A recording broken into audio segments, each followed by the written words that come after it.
Is attractiveness a cultural construct? Welcome to Philosopher's Corner. I'm John. Is attractiveness a cultural construct? Well, that's a fair question. We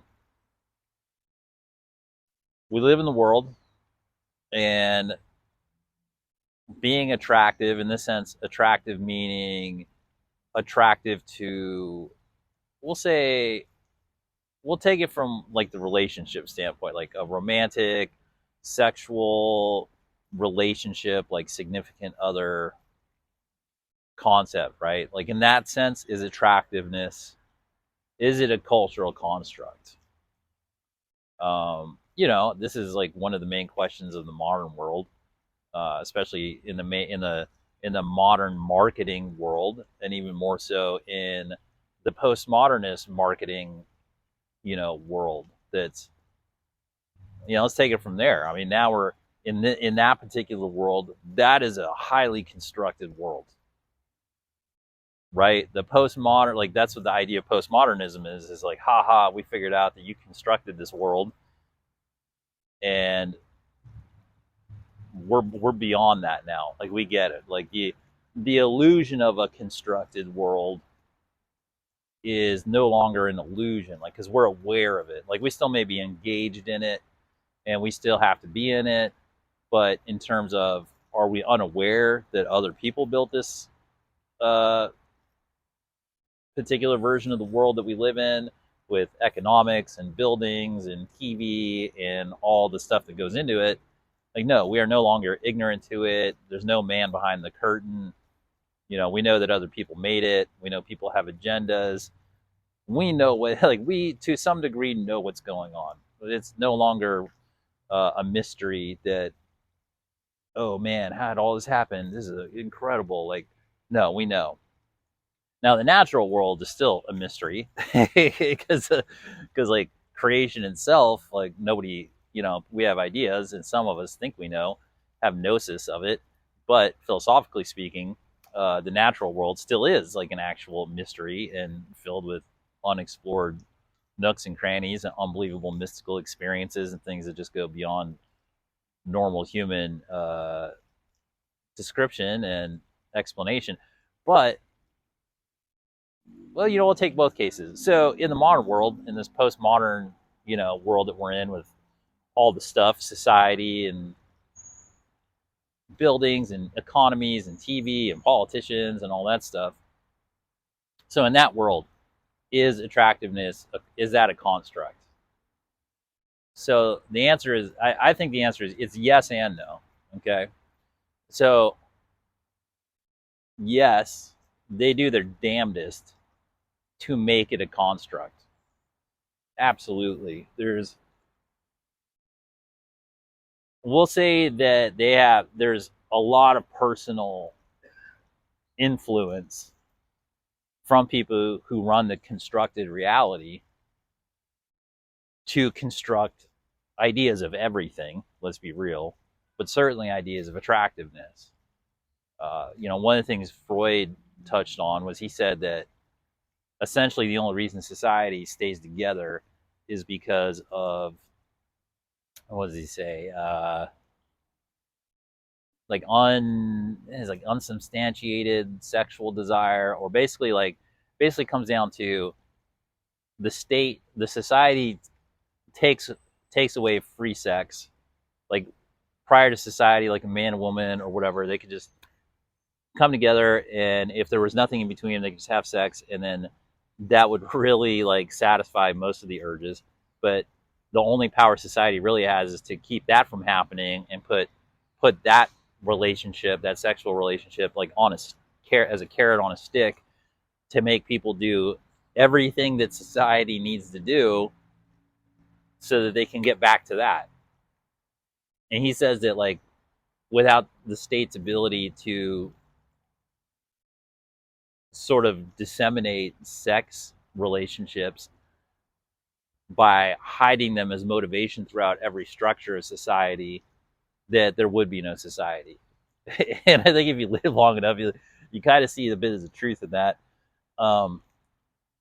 So from that, guys, in a constructed society, And if you're aware that, like, trust me, the leaders know that that's true, and the marketers know that that's true. So now that you know that that's true, if you can control not only that separation, but then you can control on top of it what people think is even attractive in the first place, well, now you're playing with fire. Now you got all the cards in your hand if you're on that side of the table.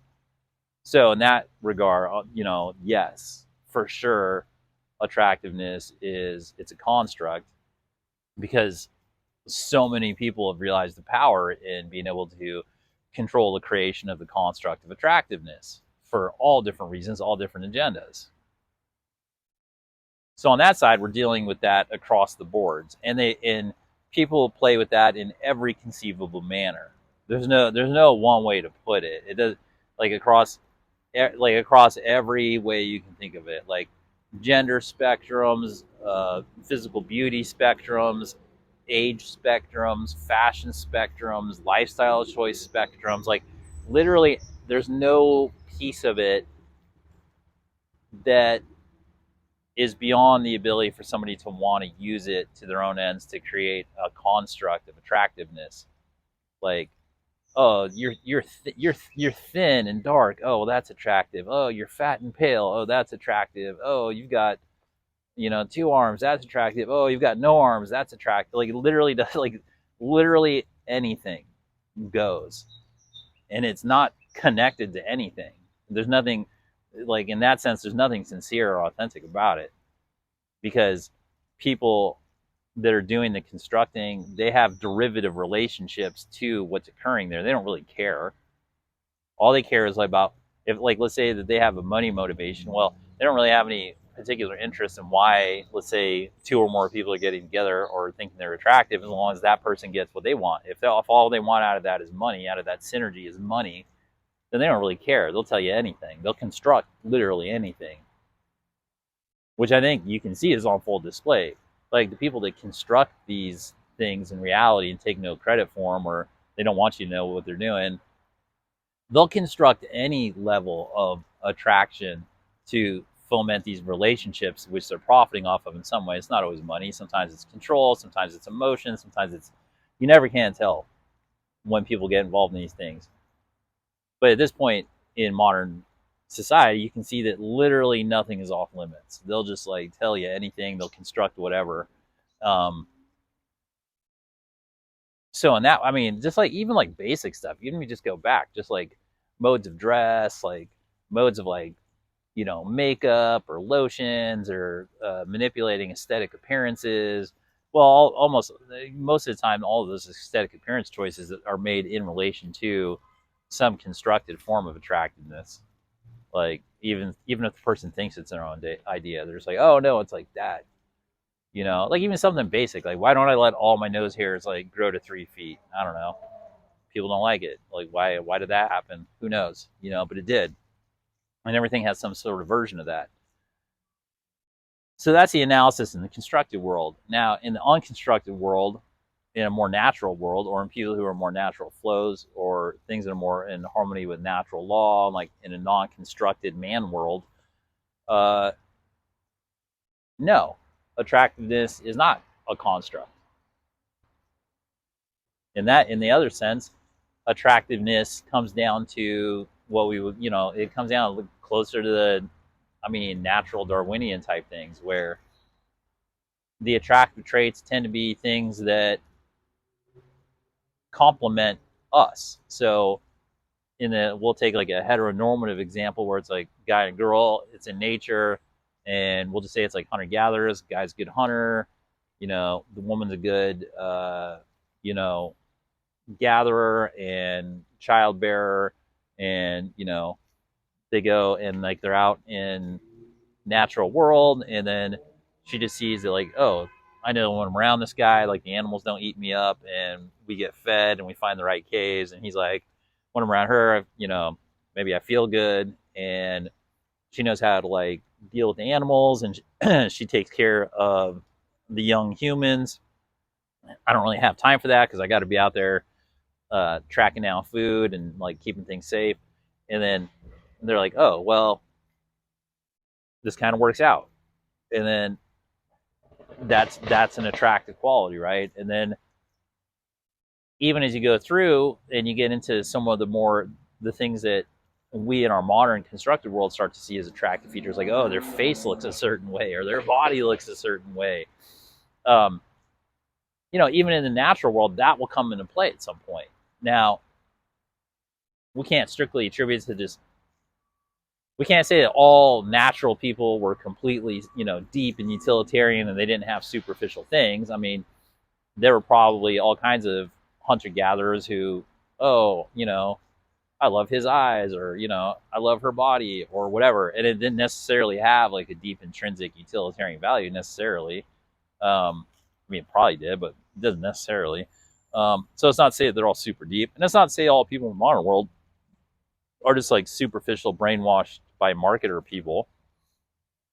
There's definitely some mixing in there. In the modern world, even though how constructed it gets, people still have urges for utility from in their attraction buried in there, right? It's just how much of the attraction that's in there is buried as constructed, or somebody else's inherited agenda, or some way of just trying to survive in a constructed world that's not necessarily in line with any good values, versus, okay, you're in nature and now all of your relationships need to sort of support your survival, right? Because you're out of that artificial survival bubble. So the nature of the attraction is more in line with that type of living and survival, whereas in the modern world, that type of attraction is more in line with that type of survival.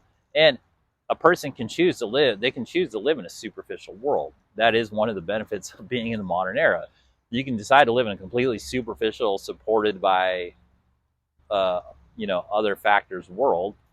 And in there, the attractiveness has different features, different qualities, and is absolutely constructed. I mean, people, I'm here in Beverly Hills, and it's one of the plastic surgery capitals of the world. And that's a decision people make strictly on constructed attractiveness, aside from like the small percentage of people who need reconstructive surgery and things just to feel like normal and not look injured or scarred or whatever. But the vast majority of people go in because they believe that they're attaining some sort of constructed attractiveness that in their mind is some goal worth reaching. And it's not for me to say whether it is or isn't, because people have their different reasons for doing things. But the fact is that it can for sure be a constructed attractiveness. Whereas in this hunter-gatherer mode, nobody's sitting around trying to find sharp rocks to like, Unga Munga over there like me a lot more if I got a facelift, and they're like trying to like cut their face. It doesn't work like that. So yeah. So attractiveness, is it a construct? Yeah, for a lot of people it is. Ideally, is it? No, of course not. And I think that's also why people go, oh, I want to find my soulmate. Because when people say they want to find their soulmate, they're trying to like remove themselves from the constructs of the constructed world and put themselves into a place where they're trying to find someone and attract someone who fulfills their deeper needs. So, hey, you're attractive. Well, thanks for spending some time here at Philosopher's Corner. I hope you found it helpful, and I hope you have a good day.